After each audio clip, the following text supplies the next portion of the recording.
Bonsoir à tous. Nouveau numéro 1 de la VO. Cette fois, pas de titre indé, mais en même temps, c'est vrai qu'on a une sélection un peu légère pour ces 2 dernières semaines, avec 3 titres du côté de Marvel et un titre du côté de DC Comics, cette fois encore. Merci Martin, qui nous ramène DC Comics, sinon ce pauvre DC ne serait pas présent. Donc voilà, 3 titres Marvel, un titre DC. Pareil, niveau indépendant, c'était assez léger, donc du coup, pas de titre indépendant pour cette fois. C'est moi qui vais commencer avec Hulk Smash Everything. Enfin, je dis ça, mais est-ce que tu as lu certains de mes titres ou pas du tout, Martin? J'ai lu Doctor Strange. T'as lu Doctor Strange, ok, Doctor mais pas donc Hulk Smash Everything. Nah, Ok. Alors, le principe est pas bien compliqué, c'est Hulk qui smash everything. Par contre, la question, c'est de savoir pourquoi. Au tout début, on part du principe que c'est parce qu'il a pété un plomb, parce qu'en fait, il attaque le sanctuaire de Strange et on sait pas trop pourquoi. Assez rapidement, finalement, dans le comics, on te donne, la réponse, donc ce n'est pas vraiment un spoiler. Il s'agit du leader qui veut faire des siennes et qui a besoin d'une distraction et bah, tant qu'à faire, heu, mieux vaut avoir une grosse distraction et donc il utilise ce cher Hulk en tant que distraction. Heu On retrouve Ryan North au scénario. Donc c'est celui qui est, notamment sur les 4 Fantastiques, actuellement, hein, qui se débrouille quand même plutôt bien du côté de Marvel en ce moment.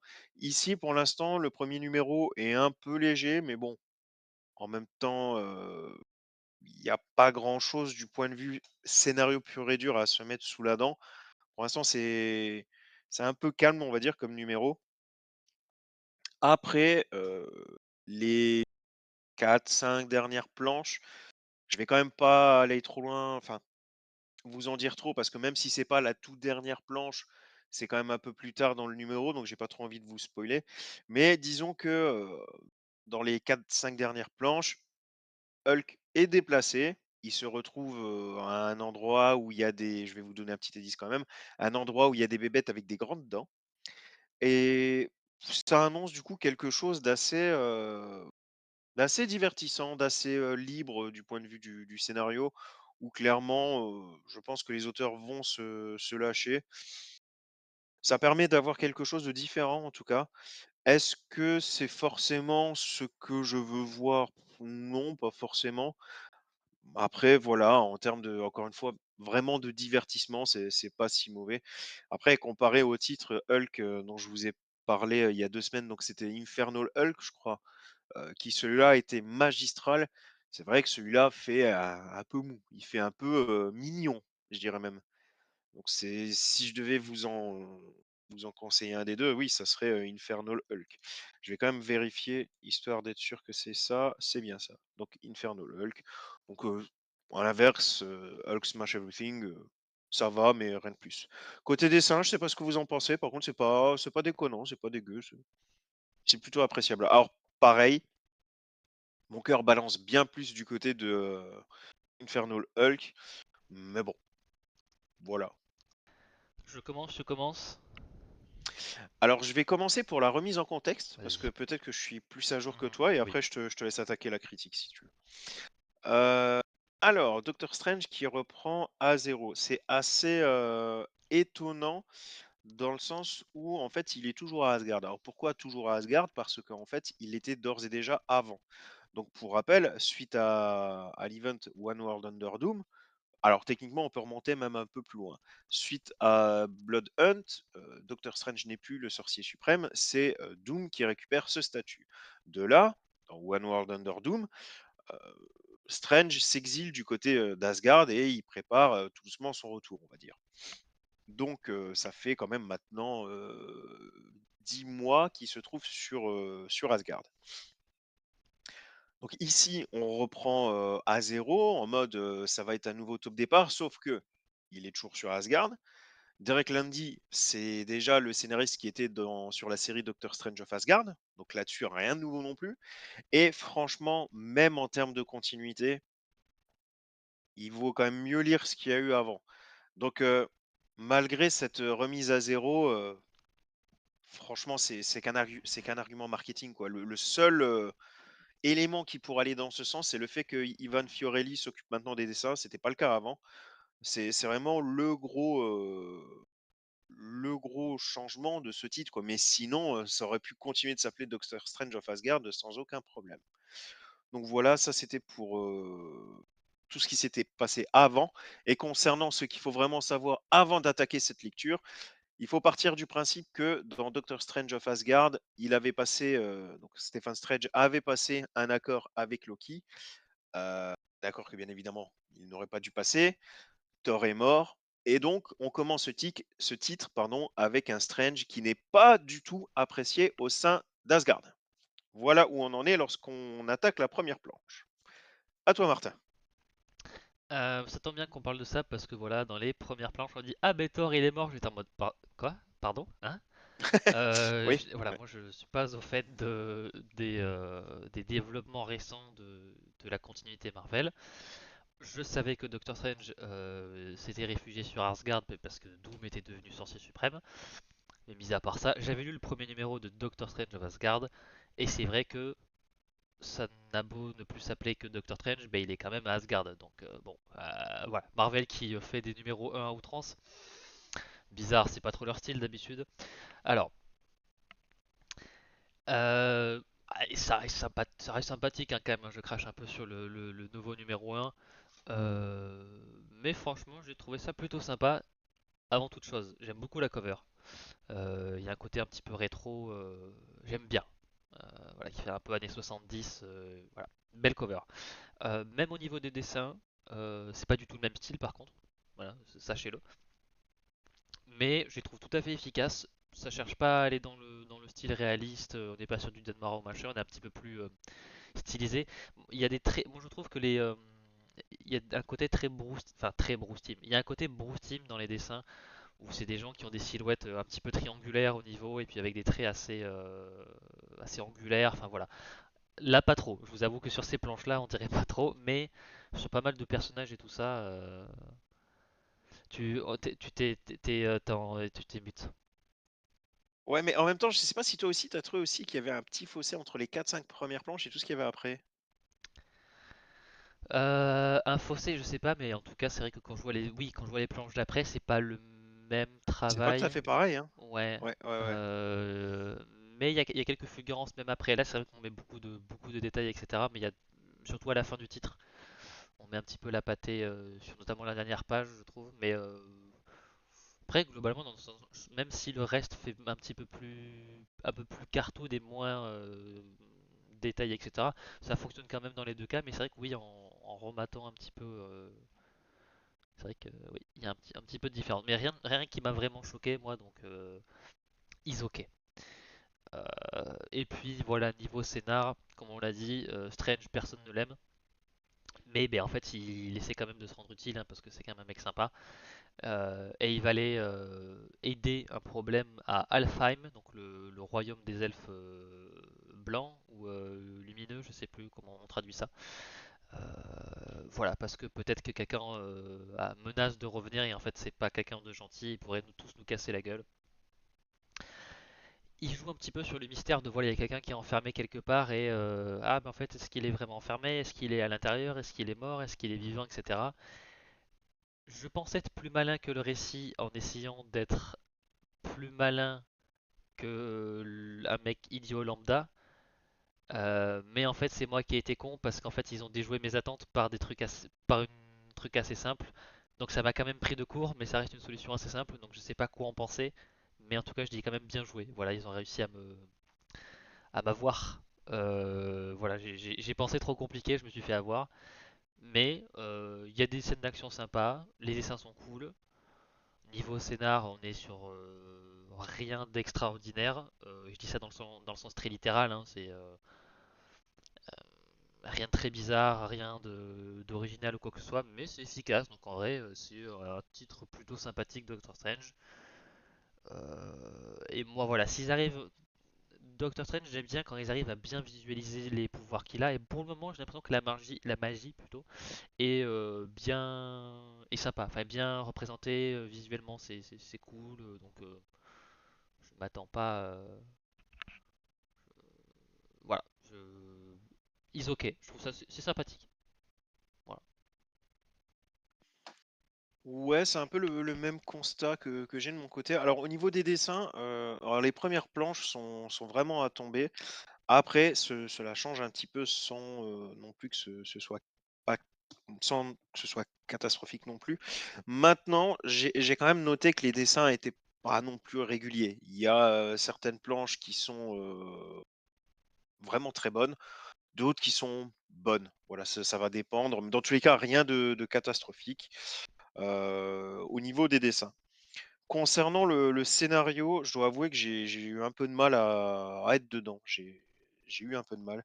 Faut dire que déjà la mission est assez bizarre parce que le but du truc, c'est qu'en fait on envoie, décapiter, donc celui qui est dans le sorte de cercueil, de sarcophage. Cette mission donc est, et celle du Docteur Strange, je pense que vous l'aurez compris. Et le problème, c'est que quand il arrive, il y en a qui sont pour, il y en a qui sont contre, et cetera. Et il veut, tout le numéro, il veut essayer de faire plaisir un peu à tout le monde. Alors, je pense que, vu ce qu'il a fait par le passé et du fait qu'il soit dans une situation un peu délicate, c'est peut-être une position qu'il, veut absolument tenir. Essayer de contenter tout le monde, histoire qu'il se fasse pas lapider, quoi. Mais du coup, ça je trouve que ça donne un ça lui enlève une certaine force de caractère, je trouve. Je le trouvais extrêmement passif, en fait, ce personnage dans cette série. Je trouve que c'est il a un côté vachement suiveur et il va faire, ce que le dernier personnage en date qu'il a rencontré va lui dire de faire, à peu de choses près. C'est un peu comme ça que je l'ai ressenti. Du coup, c'est vrai que je suis assez mitigé pour ce premier numéro. Je pense il faudrait que je continue pour me faire un avis, définitif. C'est peut-être un peu tôt là, juste avec ce premier numéro, mais pour l'instant, je trouve que c'est pas incroyable, incroyable, on va dire. Ah, we can, yes, we can. Yes, we can, ouais. Allez. Dernier numéro pour moi, donc We Can, Witches Road, écrit par Wyatt Kennedy et dessiné par Andy Pereira. Andy Pereira qui fait ses débuts, hein. C'est, alors pas en tant que dessinateur, mais en tout cas, en tant que dessinateur du côté de Marvel. Au niveau de la série, on est après quand même les événements qui se passent dans Imperial. Donc c'est quand même, alors pas indispensable de le lire, mais pour le coup, c'est quand même mieux. Parce que c'est vrai que dès le début, on te présente un Hulkling blessé et ça, bah, c'est vraiment, lié à Imperial. Donc, c'est vrai que si tu ne sais pas, ce qui s'est passé, tu dois prendre la blessure de Hulkling comme, argent comptant, quoi, on va dire. Tu es vraiment obligé de partir là-dessus sans savoir ce qui s'est passé auparavant.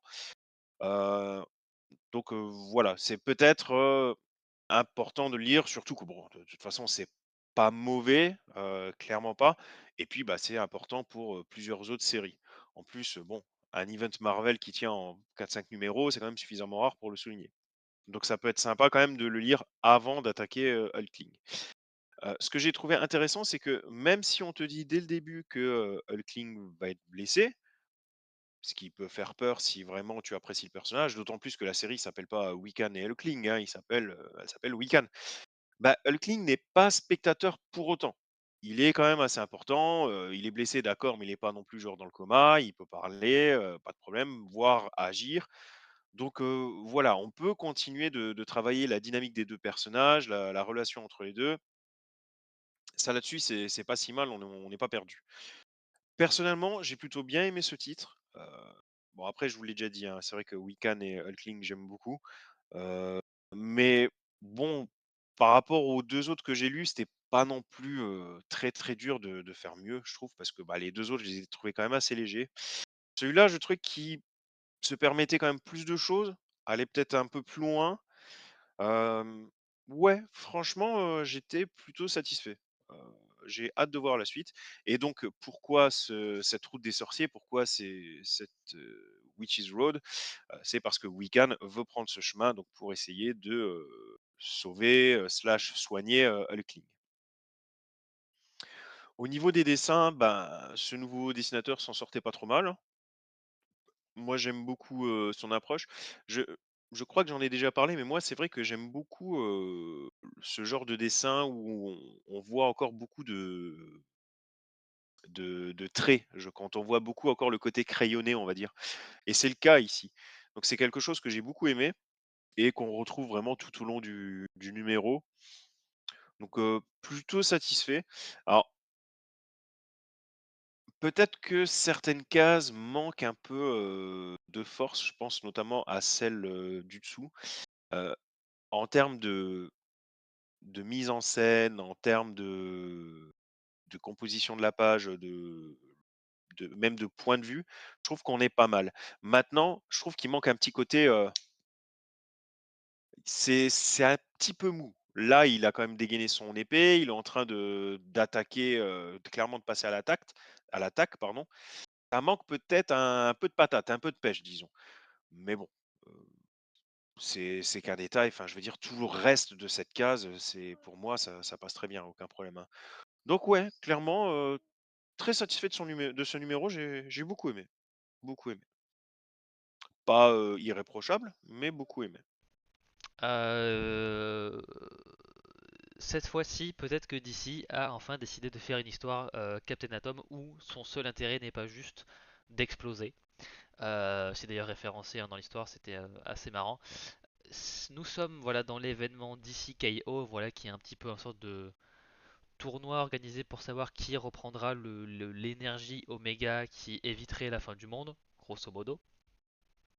Et en gros, voilà, ce tournoi, il faut vraiment avoir l'intention de conquérant et du coup de se taper contre tout le monde, vilain contre gentil, vilain contre vilain, gentil contre gentil, enfin voilà.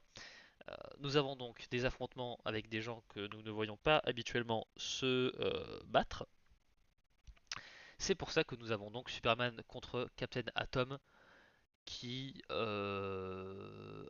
est en effet voilà un archétype d'affrontement qu'on imagine souvent puisque bah, voilà, Captain Atom est quand même pas un sous-Superman mais bon voilà en termes de puissance on est un petit peu dans les mêmes sphères donc voilà on assouvit un petit peu un fantasme pour pas mal de gens. C'est écrit par Joshua Williamson, donc voilà, c'est quand même pas déconnant quoi. Le garçon sait ce qu'il fait. Alors niveau scénar, le titre est un petit peu limité puisque ça reste un tie-in à DCKO. Ouais, là par exemple, je sais que le titre après le tie-in après celui-là, c'est Wonder Woman contre Lobo. Donc on a Ouais, c'est ça. un tie-in par affrontement. Et là, cette fois-ci, voilà, c'est donc Superman contre Captain Atom. Donc voilà, scénario, on reste dans le contexte. Comment ne pas se prendre la tête du point de vue du scénario, quoi? Bah, en même temps, c'est pas vraiment fait pour, parce qu'en fait, je pense que le tie-in, vu que c'est un tie-in, on est dans le contexte du tournoi, donc on peut pas faire énormément de choses. Donc en fait, le scénario du truc, c'est on a un affrontement entre les deux personnages, c'est entre un round. Ouais, il y a toute une vibe un peu jeu d'arcade, d'affrontement à la Street Fighter ou Mortal Kombat. Donc il y a 3 rounds. Donc vous vous doutez bien que voilà, chacun des héros va en gagner un à son tour. Et voilà, ça va être évidemment le tiebreaker, enfin, quelque chose qui arrive à égaliser, enfin à briser l'égalité. Que dire? Malgré un postulat quand même assez limité en termes de possibilités, ce qui fait aussi baisser les attentes hein, pour ma part, donc je m'attendais pas à avoir quelque chose qui allait changer ma vie. Euh, Ça reste quand même assez sympathique parce que ben voilà, on est là pour la castagne avec ce titre-là, et la castagne est cool.